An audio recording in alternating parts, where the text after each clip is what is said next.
কাতার ভিত্তিক সংবাদ মাধ্যম আল জাজিরার এক অনুসন্ধানী প্রতিবেদনে উঠে এসেছে সাবেক ভূমিমন্ত্রী সাইফুজ্জামান চৌধুরীর বিপুল সম্পত্তির ফেরেস্তি, যা তিনি গড়েছেন বাংলাদেশ থেকে অর্থ পাচারের মাধ্যমে।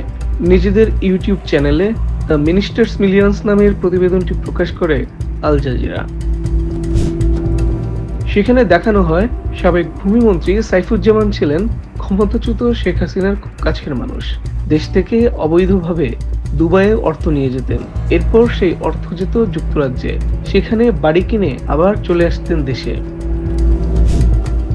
এভাবে শুধু যুক্তরাজ্যেই ৩৬০টি বাড়ির মালিক সাইফুজ্জামান।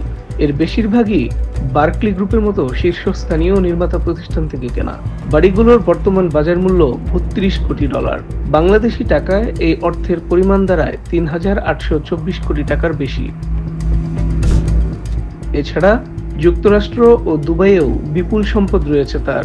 এর মধ্যে দুবাইয়ে ২০২০ সালের মধ্যে অন্তত ৫৪টি সম্পদের মালিক হন।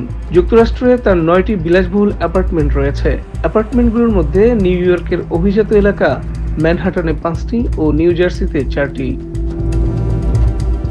প্রতিবেদনে আরও বলা হয়, সাইফুজ্জামান দেশের বাইরের এই সম্পদের তথ্য তার নির্বাচনী হলফনামা ও ট্যাক্স ফাইলে গোপন করেছেন। অনুসন্ধানী প্রতিবেদন সূত্রে জানা যায়, লন্ডনে সাইফুজ্জামান চৌধুরীর সম্পদ দেখাশোনা করেন চট্টগ্রামের রিপন মাহমুদ।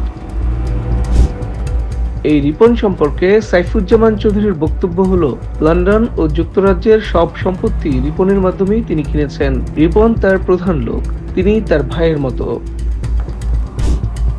এছাড়া সাবেক প্রধানমন্ত্রী শেখ হাসিনা দেশের বাইরে তার ব্যবসার কথা জানতেন উল্লেখ করে সাইফুজ্জামান আল জাজিরার অনুসন্ধানী দলকে বলেছেন।